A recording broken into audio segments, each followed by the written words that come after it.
오늘도 우리 주 예수 그리스도 안에서 잘 될 수밖에 없는 여러분들에게 우리 하나님의 크시는 총과 축복이 함께 하시기를 주의 이름으로 축원합니다. 이 시간에는 감사하라 내 영혼아, 이런 제목으로 함께 은혜를 나누고자 합니다. 우리 민족에게 있어서 가장 큰 명절이 있다고 하면 둘을 들 수가 있겠는데, 하나는 설, 하나는 추석, 그렇습니다. 저희들이 어려서 설이 되고 추석이 되면 얼마나 좋은지 모르겠습니다. 그동안에 못 먹어보던 쌀밥을 첫째 먹지요. 둘째, 떡을 해서 먹지요. 거기에다가 이제 조청을 구워가지고 떡을 찍어 먹으면 세상에 그렇게 맛있는 것이 없어. 지금 뭐가 맛있네 해도 그때 조청에다가 떡가래 찍어 먹는 것보다 맛있는 건 거의 없는 것 같습니다. 전도 부쳐서 먹지요. 1년 내내 거의 먹어보지 못한 고기도 먹지요. 그런 건 유도 아니에요. 그때가 되어지면은 나이롱 옷을 사주십니다. 포프랭이라고 아시는지 모르겠어요, 혹시? 웃는 사람만 아는 거예요, 그게 지금. 나이롱 옷을 사주는데 그게 그렇게 좋을 수가 없어요. 또 신발도 사주시거든요, 그때는. 어쩌다가 하나님의 크고 놀라운 은혜가 임하시면 운동화를 한 켤레 사거든, 신어, 이제. 제가 운동화를 처음에 샀는데 어머니, 아버지가 사다 주신 것이죠. 이거 신고 다닐 수가 없는 거예요. 너무 아까워서. 그래서 집에서부터 손에 들고 맨발로 학교를 달려갔습니다. 손에 들고 너무 행복한 마음으로 이걸 들고 학교 교문 앞에 가서 아무도 안 볼 때 얼른 신고 비 까번쩍 학교에 들어간 경험이 있습니다. 세뱃돈도 타지요, 설에는. 특별히 우리 어린아이들은 연날리기가 그렇게 또 재밌었습니다. 온 동네 아이들이 연을 만들어서 날리는데, 이거 무슨 올림픽 경기라도 하듯이 누가 높이 날리느냐 경쟁을 하는데 치열합니다. 실에다가 유리를 깨서 갈아가지고 풀을 묻혀서 또 줄싸움 하지요, 또. 그런 추억들이 저희들에게 많이 남아 있습니다. 특별히 우리 그리스도인들에게는 세 가지 기억에 남을 만한 추억들이 있는데, 하나는 성탄절입니다. 성탄절을 준비하기 위하여 한 2달 전부터 준비를 합니다. 교회 학교에서. 얼마나 정성껏 준비하는지 모릅니다. 그래서 무슨 뭐 발표회다 이런 발표도 하는데, 그게 평생 잊을 수 없는 아름다운 추억들이었습니다. 맥추절이 되어지고 추수감사주일이 되어지면은 미리서 준비한, 맥추절 때는 보리, 추수절 때는 벼, 우리 고향에서는 나락이라고 그럽니다. 나락. 벼를 다 탈곡해가지고 제일 좋은 것. 저는 7살 때부터 지게를 아버지가 만들어 지웠습니다. 그래서 저도 지고, 할머니, 어머니는 누나 머리에 이고, 아버지는 큰 지게다 지고, 먼 거리를 이른 새벽부터 하나님 앞에 바친다고 나락 가만히 짊어지고, 나락 차로 이제 이고, 그러고 가서 강대상 앞에 다 내려놓는데, 전부 다 그때는 농사만 지으니까요. 여기가 꽉 차 있어, 사람들이 다 가지고 와서 이제. 그러고 예배를 드리는데 그렇게 감동적일 수가 없었습니다. 이스라엘 백성들에게 하나님께서 지키라고 한 감사의 절기가 큰 것 3가지가 있습니다. 그 중에 첫 번째가 유월절.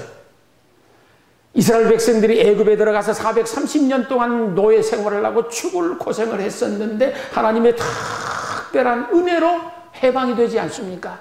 모세를 통해서 출애굽을 하고 홍해 건너 광야 지나 요단강 건너 약속의 땅에 들어갑니다. 그 해방 기념일을 유월절이라 그렇게 합니다.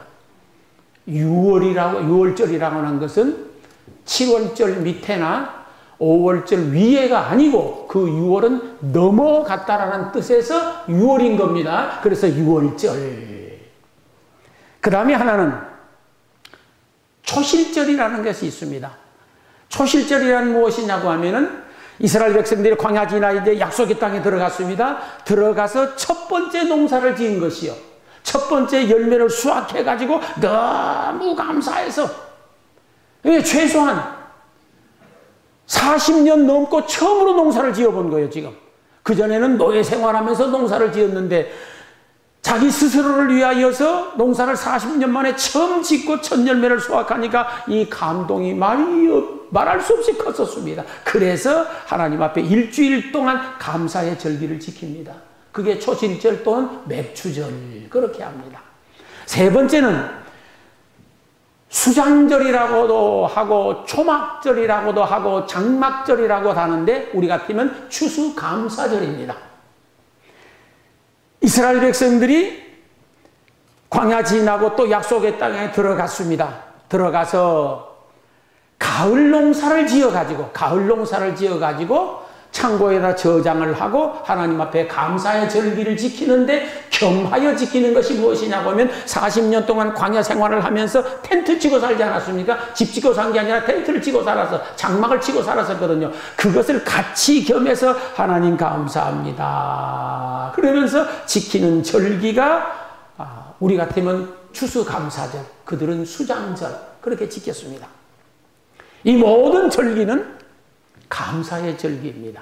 그런데 이 절기를 가만 보면 하나님이 얼마나 머리가 영리하신지 모릅니다. 연초에 절기를 하나 지키게, 감사의 절기를 지키게. 사람이란 심보가 연초에 다짐하고 결심하고 각오하고 내가 감사하며 살고 충성하며 살고 이러고 저러고 살고 하겠다고 마음에 다짐을 굳게 했었는데 한 서너 달 지나고 나면은 해이해져 버려 이제. 내가 언제 그랬느냐 뜻이 그렇게 살거든요. 그러니까 여름에 다시 한번 감사의 절기를 또 지키게 해요. 그래가지고 감사를 회복하게 하고 그러다 또 서너 달 지나면서 또 잊어먹어버리네. 우리 심보가 다 그러잖아요, 사실은 이제. 그래서 가을에 또 늦가을에 다시 한번 감사의 절기를 지키게 하면서 1년 365일 사시사철 봄, 여름, 가을, 겨울 감사하는 마음으로 살도록 하시는 줄로 믿습니다.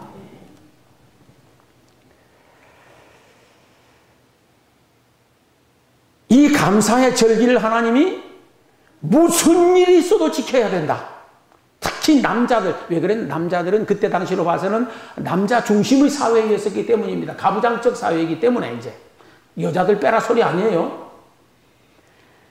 감사의 절기를 철저하게 지켜야 된다 그렇게 강조하는 이유는 그 감사를 통하여 감사의 믿음이, 감사의 생활이 회복되어짐으로 말미암아 하나님도 기쁘고 우리도 잘 되도록 하시기 위하여, 우리도 복받은 삶을 살도록 하시기 위하여 그러는데, 다 성경을 보시면은 우리 잘 되라고 하신 것이었어요. 부모님들이 자녀들에게 잔소리가 좀 많죠. 자녀들은 잔소리라고 하지만 부모는 잔소리라고 생각하지 않아요. 왜 그러냐 그러면은 다 그것이 자식을 위한 말이거든, 전부가 다. 하나님도 얼마나 많이 아이들 생각으로 하자면 잔소리가 많은지 모릅니다. 수도 없이 잔소리가 많으셔요. 이래라 저래라 그래라 끝도 없이 많은 말씀을 우리에게 하셔요. 왜 그러느냐? 우리가 들을 때는 잔소리처럼 들리지만 하나님께서는 우리에게 은혜 주시고 복 주시고 잘 되도록 하시기 위하여 말씀 주신 줄로 믿습니다. 감사하면은 하나님도 기쁘고 우리도 기뻐집니다. 불평하면은 하나님도 슬퍼지고 우리도 결국은 슬퍼집니다. 그래서 우리 기쁜 인생 살아가도록 하기 위하여 감사하라는 거예요. 감사하면 하나님 마음도 행복해지고 우리의 마음도 행복해집니다. 불평하면 하나님 마음도 불행해지고 우리 마음도 불행해집니다. 왜 감사해야 되느냐? 그것도 1년 365일 감사해야 되느냐? 왜 범사에 감사해야 되느냐? 우리 행복하게 살아가도록 하시기 위하여. 그것이야 보니까. 우리가 감사하면은 하나님의 은혜가 임하고 복을 받습니다. 불평하면은 은혜는 떠나가고 받은 복도 떠나가 버립니다. 우리가 감사하게 되어지면은 우리의 마음이 평안하고 몸은 건강해집니다. 불평하면은 마음은 불편해지고 몸은 병들어집니다. 틀림없이 그렇습니다. 그래서 하나님께서 자나 깨나 사시사철 365일 날마다 범사에 감사하라고 하는 것은 다 우리 잘 되라고, 우리 잘 되라고, 우리 복 받고 살라고, 우리 은혜 받고 살라고, 우리 행복하게 살라고 그러시는 줄 믿습니다. 그러므로 애써 감사를 회복함으로 인하여서 하나님이 주신 은혜를 받고 복을 받아서 행복하게 살아갈 수 있게 되기를 주의 이름으로 축원합니다. 그러면 어떻게 해야 감사할 수 있을까? 좋은 일에 감사하는 건 다 할 수 있잖아요. 우리가 평생 살아오면서 해봤지 않습니까? 좋은 일, 잘된 일, 기분 나이스인 일, 행복한 일, 잘된 일, 여기에서는 감사하지 말라 그래도 우리는 감사해요, 사실. 그러나 그렇지 못할 때가 문제더라고. 마음이 불편한 얘기에 감사가 됩니까? 안 되더라고. 속이 상하는데 감사가 됩니까? 안 되더라고. 이건 사람이 어쩔 수 없는 마음이에요, 이게. 그래서 감사할 수 있는 방법을 찾아야 되지 않겠습니까? 첫째, 나를 향한 하나님의 선하시고 인자하심을 온전히 믿을 때에 감사가 가능합니다. 나를 향한 하나님의 선하심과 인자하심을 믿을 때에 시편 99절절 여호와의 인자하심을, 여호와의 자비하심을 끝없이 찬양하거든요. 나를 향한 여호와의 인자하심과 자비로우심, 그 진실하신 성실하심을 믿을 때에 우리는 감사할 수 있습니다. 모든 환경과 입장과 처지를 초월해서 하나님은 우리를 위하여 좋은 계획을 가지고 계십니다. 선하시고 인자하신 뜻을 가지고 계십니다. 이스라엘 백성들이 하나님 말씀 안 듣고 고집 부리고 우상 섬기고 하나님 등지고 그러고 살다가 하나님이 매를 된통 때리셨습니다. 그래서 바벨론이라고 하는 나라의 전쟁에 패전을 하고 포로로 잡혀가서 70년 동안 그 말할 수 없는 노예 생활을 경험하지 않습니까? 그때 이스라엘 백성들이 이제는 우리는 못 살겠다, 죽겠다, 불평하고 원망하고 왕 짜증 내면서 절망하고 좌절하고 탄식하고 있을 그때에 하나님께서 예레미야 선지자를 통하여서 그 백성들에게 말씀을 하십니다. 나 여호와가 말하노라. 너희를 향한 나의 생각은 내가 아나니 재앙이 아니라 곧 평안이요 너희 장래에 소망을 주려 하는 생각이라. 그렇지 않습니까? 이스라엘 백성들을 비록 바벨론의 포로로 잡혀가게 하셨지만 하나님의 본심은, 하나님의 깊은 뜻과 계획은 무엇이냐? 재앙이 아니라 평안이요 절망이 아니라 소망을 주시기 위하여서 지금 이 과정을 거쳐야 한다라고 하는 말씀입니다. 이스라엘 백성들이 스스로를 볼 적에는 야, 이건 재앙이다, 이건 절망이다, 그렇게 생각하고 있었는데 사실은 하나님은 그것이 아니었었습니다. 그 노예 생활을 통하여서 그들에게 평안을 얻을 수 있는 그릇을 만들어내는 것이었습니다. 하나님께서 그들에게 새로운 소망을 가지도록 하시기 위하여서 바벨론의 포로로 잡혀가서 고생하게 했었던 것입니다. 하나님의 그 깊으신 뜻을 깨닫고 보니까 비로소 뒤늦게야 이스라엘 백성들이 감사하게 되어집니다. 우리가 힘들고 어렵고 고단하고 고달픈 삶을 살아가면서도 감사할 수 있는 것은 나를 향한 하나님의 선하시고 인자하신 뜻과 계획을 믿을 때 가능합니다. 하나님을 믿으십시오. 하나님을 믿으셔야 됩니다. 다윗을 보십시오. 그는 자기 인생을 이렇게 고백합니다. 사망의 음침한 골짜기에 추락되어 있다라는 표현을 합니다. 내가 사망의 음침한 골짜기로 다닐지라도, 사실 다니고 있는 거예요. 지금 다윗이 사망의 음침한 골짜기를 다니고 헤매고 있으면서도 그는 끝없이 하나님을 찬송합니다. 끝없이 하나님 앞에 엎드려 기도합니다. 무한히 감사합니다. 왜 그랬을까? 비록 내가 지금 사망의 음침한 골짜기에서 방황하고 헤매고 있지만 나를 향한 하나님의 선하심과 인자하심을 믿기 까닭에 멀지 않은 푸른 장래에 나를 잔잔한 물가와 푸른 초장으로 인도해 주실 것을 확신하기 때문에 찬양하며 감사할 수 있었던 것으로 믿습니다. 그거요. 하나님의 인자하심을 믿는 거예요. 하나님의 선하심을 믿는 것이 옳습니다. 그러면은 틀림없이 힘들고 어려운 가운데서도, 사망의 음침한 골짜기 가운데서도 찬양하며 감사할 수 있게 되는 줄로 믿으니 우리 모두 다 하나님의 선하심과 인자하심을 믿는 믿음으로 감사를 회복할 수 있게 되기를 주의 이름으로 축원합니다. 다윗과 그의 세 친구들을 봐보십시오. 아니, 그 다니엘과 그의 친구들, 다니엘, 사드락, 메삭, 아벳느고, 지금 목숨이 경각에 달려 있습니다. 날 새면은 풀무불 속에 던짐을 당합니다. 날 새면은 아가리를 벌리고 있는 사자굴 속에 던짐을 당합니다. 그럼에도 불구하고 거기서 경배하고 기도하고 감사할 수 있었던 것은 당신들을 향한 하나님의 선하심과 인자하심을 믿었기 때문이에요.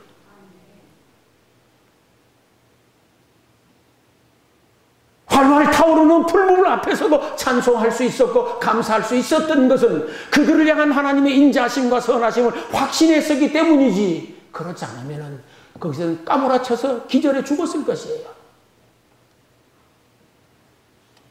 사자가 아가리를 벌리고 잡아삼키겠다고 으르렁거리고 있는데 그것을 바라보면서도 감사하고 찬양할 수 있었던 것은 다니엘을 향한 하나님의 인자하심과 선하심을 믿었기 때문인 거예요. 우리도 그렇습니다. 살아가다가 보면은 여러 가지 시련과 고난이라고 하는 가시밭에서 이러지도 못하고 저러지도 못할 때가 있습니다. 정말로 고단하고 힘들 때가 있습니다. 그럼에도 불구하고 우리가 감사를 회복할 수 있는 능력이 하나 있으니 그게 무엇이냐? 나를 향한 하나님의 선하시고 인자하심을 믿는 거예요. 하나님은 나를 사랑하신다. 하나님은 나를 사랑하신다. 하나님이 나를 사랑하시는데 독생자도 아끼지 아니하시고 나를 위하여 내어 놓으실 만큼 나를 사랑하신다.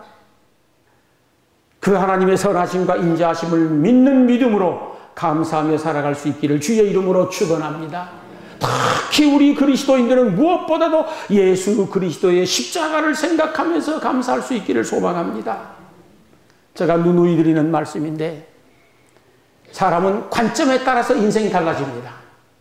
관점에 따라서 인생이 달라지는데 내가 예수 그리스도의 십자가라는 관점으로 나를 바라볼 때에 비로소 감사할 수 있지, 그렇지 않으면 감사 택도 없습니다.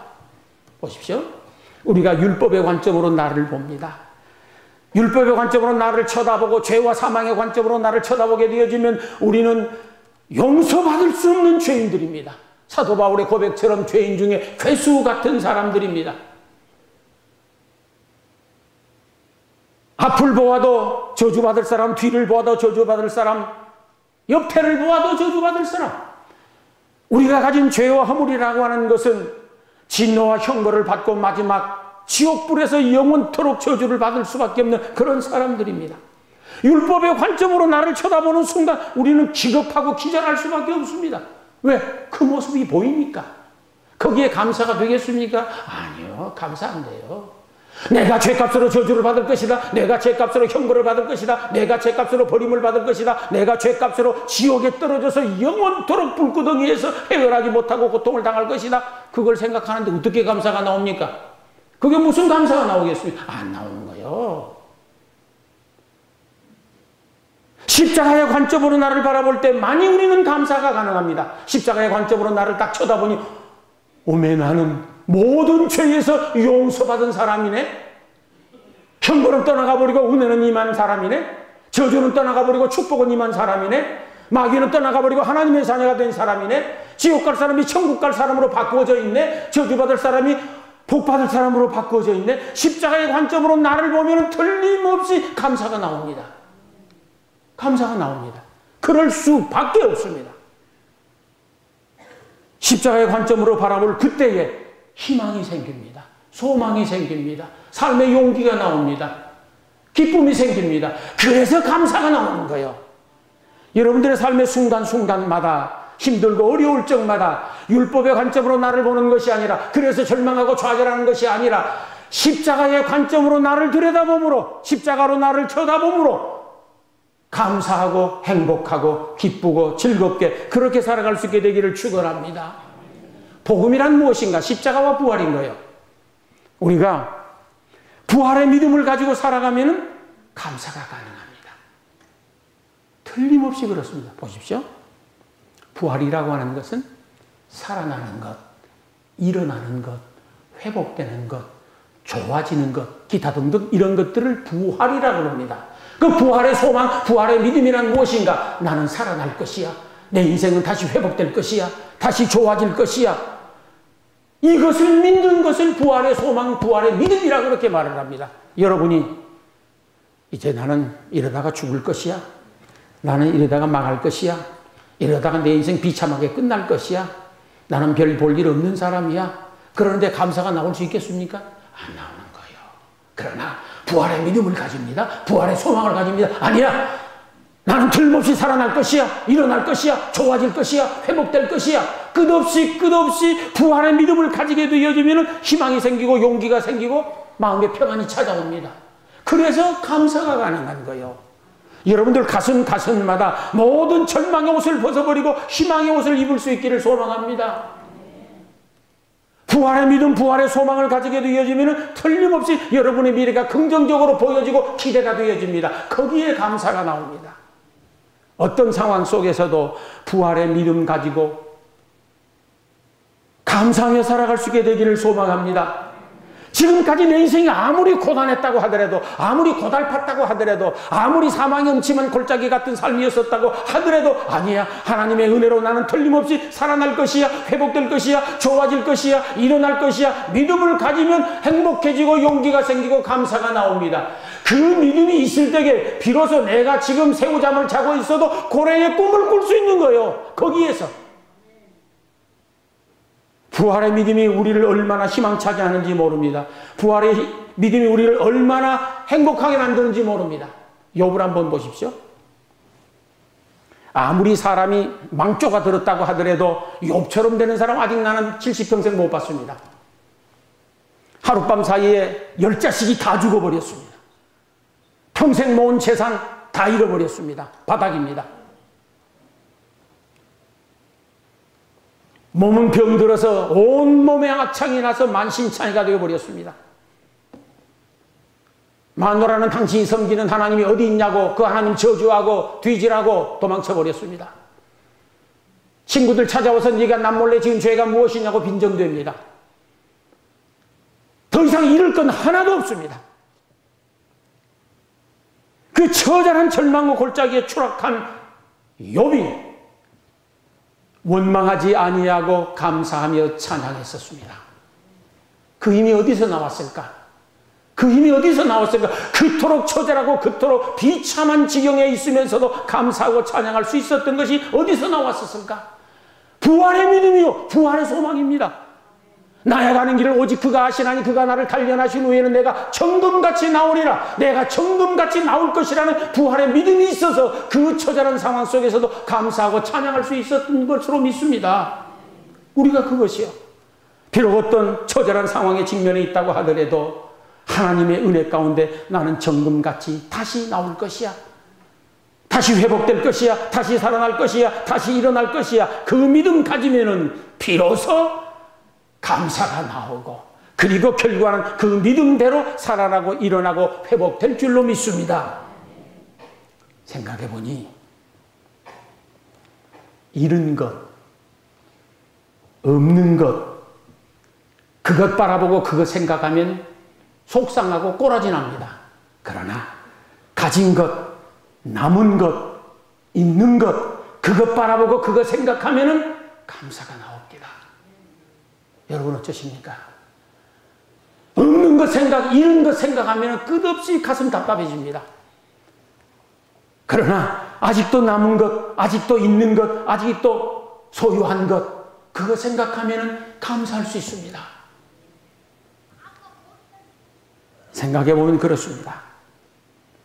내가 이렇게 살아있음이 감사하지 않습니까? 저는 이 말씀을 준비하면서 우리 김동복 집사님이 생각났습니다. 앞으로 60일 후에 죽는다라고 의사가 말을 했었습니다. 근데 지금 수개월 지났는데 아직도 멀쩡하고 더 좋아진다라는 얘기를 듣습니다. 혈액이 정상인과 같아졌다고 이 얘기를 들었습니다. 죽음의 문턱을 넘어본 사람은 내가 지금 살아있음이 얼마나 감사한지 모릅니다.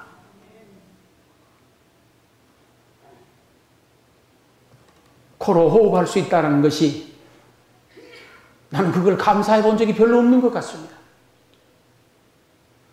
코로 숨을 못 쉬어본 사람은 코로 숨 쉬는 것이 얼마나 감사한지 아는 거예요. 입으로 음식을 먹고 입으로 말을 할 수 있다는 것이 이게 얼마나 감사한 일인데 우리는 그걸 모르고 넘어갑니다. 있음을 먼저 감사해야 되는데 목구멍으로 밥을 못 넘기는 사람들이 병원에 가면 수도 없이 많이 있습니다. 혀가 말라붙어서 말을 못하는 사람이 수도 없이 많이 있습니다. 눈으로 보지 못하는 사람이 얼마나 많습니까? 우리는 먼저 있음에 감사할 수 있기를 소망합니다. 가진 것 감사할 수 있기를 소망합니다. 이만큼 건강이 있으니 감사합니다.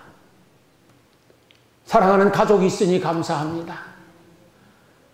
죽네 사네 해도 아직도 나에게 먹을 양식이 있으니 감사합니다. 수많은 사람들이 남을 쳐다보며 부러워하고 살아가는데 아닙니다. 우리에게도 남이 부러워할 만한 아름다운 매력도 있고 장점도 있고 강점도 있고 좋은 이미지도 있습니다. 내가 가진 것, 나에게 있는 것 감사하며 살아갈 수 있게 되기를 축원합니다. 생각해 보십시오. 없는 것 생각하고 잃어버린 것 생각하면 화딱지 납니다. 꼬라지 납니다. 그러나 있는 것, 가진 것, 남은 것 이거 생각하면 감사하지 않습니까? 잃어버린 것 때문에 불평하는 것보다도 가진 것 가지고 있는 것 가지고 감사할 수 있는 믿음 생활 잘할 수 있기를 소망합니다. 인생살이란 살아보면 그러지 않습니까? 무엇이든지 마음먹기 나름이다라고. 마음먹기 나름이다라고. 학자들은 인생살이의 행과 불행, 성공과 실패는 최소한 마음의 문제가 75%이다 그럽니다. 저는 근데 100%라고 생각을 합니다. 학자들의 말이 더 맞겠죠. 그러나 제 경험으로는 마음먹기에 인생이 달렸다라는 것이 100%입니다. 마음먹기에 달려 있습니다. 하나님 말씀하시기를 무릇 지킬 만한 것보다 더욱 내 마음을 지키라. 이에서 생명의 근원이 남이니라고 했습니다. 이 말을 좀 바꿔드리면은 무릇 지킬 만한 어떤 것보다도 세상의 그 무엇보다도 내 마음을 잘 지켜야 된다. 왜? 여기에서 죽고 사는 것이 나오기 때문이다. 그 뜻입니다. 사실 그러지 않습니까? 죽고 사는 것이 환경에 있는 게 아니더라고. 내 마음에 달려있는 것이더라고요. 인생 만사가 가만 생각해보면 마음먹기 따라 달라집니다. 예를 들어서 내가 늙었다고 생각하는 사람은 꼭 늙은 태를 냅니다. 내가 아직도 젊다고 생각하는 사람은 젊은 태를 냅니다. 안 된다고 생각하는 사람은 아예 안 해버립니다. 된다고 생각하는 사람은 기어이 도전을 합니다. 나쁘다고 생각하는 사람은 무조건 기분이 나쁩니다. 좋다고 생각하는 사람은 그냥 기분이 좋습니다. 모든 게 마음먹기 나름이더라고. 시련과 고난과 역경이 있는데 이것은 내 인생의 저주야. 내가 벌받는 것이야. 그런데 기분이 좋습니까? 도리어 두렵기만 하죠. 그러나 시련도 축복으로 가는 징검다리야. 시련도 축복의 기회가 될 수 있는 것이야. 이 고난의 징검다리 잘 지나고 나면 틀림없이 잔잔한 물가와 푸른 초장이 준비되어 있을 것이야. 그러면 감당할 만합니다. 이겨낼 만합니다. 그러므로 이런 것, 없는 것, 상실해버린 것, 그것 생각하고 그것 바라보며 불평하고 속상해하지 말고 남은 것, 가진 것, 있는 것 그것 생각하고 그것 바라보면서 감사하며 살아갈 수 있게 되기를 주의 이름으로 축원합니다. 감사하면 하나님께서 무한히 축복해 주신다고 약속하셨습니다. 출애굽기 34장을 보면 첫째, 내 열방을 쫓아내 주시겠다. 그래서 이게 무슨 말이냐 그러면은 열방이란 이스라엘 백성들을 끝없이 괴롭히는 이방 나라들입니다. 동쪽에서 북쪽에서 서쪽에서 끝없이 이스라엘 백성들을 공격해 왔었습니다. 그런데 하나님께 감사하면 그 열방을 다 쫓아내 주신다고 하셨습니다. 하나님의 백성들을 괴롭히는 모든 대적들을 하나님이 쫓아내 주신다는 뜻입니다. 영적으로는 사탄을, 마귀를, 귀신을, 어둠의 권세들을 쫓아내 주신다라고 하는 축복의 말씀입니다. 그러므로 감사하는 마음, 감사하는 믿음, 감사하는 삶을 삶으로 인하여서 여러분들의 모든 영육간의 대적들을 막아주고 쫓아내주는 하나님의 축복이 임하기를 주의 이름으로 축원합니다. 둘째, 감사하는 자에게는 지경을 넓혀주시겠다. 그렇게 말씀하셨습니다. 지경이란 논밭을 말합니다. 땅을 말합니다. 그때 당시에는 철저하게 농경사회이기 때문에 농사지을 땅이 없으면 굶어 죽는 거예요. 그런데 늘 감사하는 자에게는 지경을 넓혀주시겠다라고 했었으니 땅을 넓혀주시고 살림살이를 넓혀주시고 사업을 넓혀주시고 자꾸 발전하도록 축복해 주시겠다라고 하는 약속입니다. 그러므로 늘 감사의 영을 회복하여서 여러분의 인생의 지경이 넓어지는 축복이 임하기를 주의 이름으로 축원합니다. 그 다음에 보면은 골로새서 3장 15절에 감사하는 자에게 평강의 복을 주시겠다라고 했습니다. 가만 돌이켜 생각해 보니 불평하면 불평할수록 근심거리는 찾아오고 감사하면 감사할수록 하나님의 평안은 찾아오더라고요. 불평하면 불행해지고 감사하면 행복해집니다. 불평하면 심령이 상하고 감사하면 심령의 평강이 찾아옵니다. 불평하게 되어지면 저주가 찾아오고 감사하게 되어지면 축복이 찾아오는 게 성경의 말씀입니다. 불평하게 되어지면 내 인생이 난장판 되어지고 불평하면 여러 가지 사단의 올무에 걸리지만 감사하게 되어지면 은혜의 동산 만들어주시고 매인 사슬도 풀어주는 줄로 믿습니다. 출애굽기 34장에 보면은 감사하는 자들에게는 내 땅을 탐내어 엿보지 못하도록 지켜주신다라는 말씀도 있습니다. 우리가 인생을 살아보면서 수없이 경험하는 것들인데 아무리 지키려고 애를 쓰고 몸부림을 치고 피땀을 흘려보아도 나의 능력에 한계가 있어서 못 지킬 때가 얼마나 많은지 모릅니다. 건강도 내 마음대로 안 지켜집니다. 살림살이도 내 마음대로 안 지켜집니다. 모아놓았었던 돈도 내 마음대로 안 지켜집니다. 가족조차도 내 마음대로 지킬 수 없습니다. 세상에 내 마음대로 지켜지는 게 뭐가 있어요? 아무것도 없는 거예요, 알고 보면. 그런데 여호와께 무한히 감사하면 하나님께서 그 인생을 지켜주신다고 약속하셨습니다. 하나님께 감사함으로 하나님이 여러분의 인생 지켜주는 축복이 임하기를 주의 이름으로 축원합니다. 신명기 16장에 보게 되어지면 감사하는 자에게 내 산업과 네 손이 닿는 곳에 복을 주시겠다라고 말씀을 하셨습니다. 우리가 우리 손으로 손을 대는 곳에 하나님의 축복이 임한다고 하면 이보다 더 할렐루야가 어디가 있겠어요? 때로 이렇게 손을 써보아도 안 되고 저렇게 손을 대보아도 안 되고 산업이 무너지는 하는 일마다 무너집니다. 이게 우리의 한계입니다. 그런데 늘 감사하게 되어지면 손을 대는 산업에 복을 주시겠다라고 약속하셨습니다. 감사함으로 인하여서 여러분이 손으로 일하는 모든 곳곳마다 하나님의 은혜가 임하고 하나님의 축복이 체험되기를 주의 이름으로 축원합니다. 감사라고 하는 것이 보통 은혜가 아닙니다. 이게 감사라고 하는 것이 보통 축복이 아닙니다.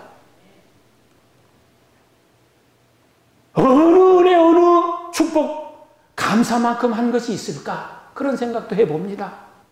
그런데 참요, 이 감사라고 하는 것도 머리로는 돼. 머리로는 되고 내 지식으로는 돼요. 왜 안 되겠어? 저도 목사인데 왜 안 되겠어요? 머리로는 되고 지식으로는 돼요. 근데 가슴으로 안 된다는 거예요. 이게 가슴으로 안 돼. 가슴으로 안 돼. 좋은 일이야 얼마든지 감사할 수 있습니다. 그런데 굳은 일에는 이 가슴으로 안 되는 거예요. 뭐가? 감사가. 이게 얼마나 어려운 일인지 우리는 수없이 많이 경험했을 것입니다. 그래서 곰곰이 생각해 보니까 이 감사할 수 있는 능력이 있더라고.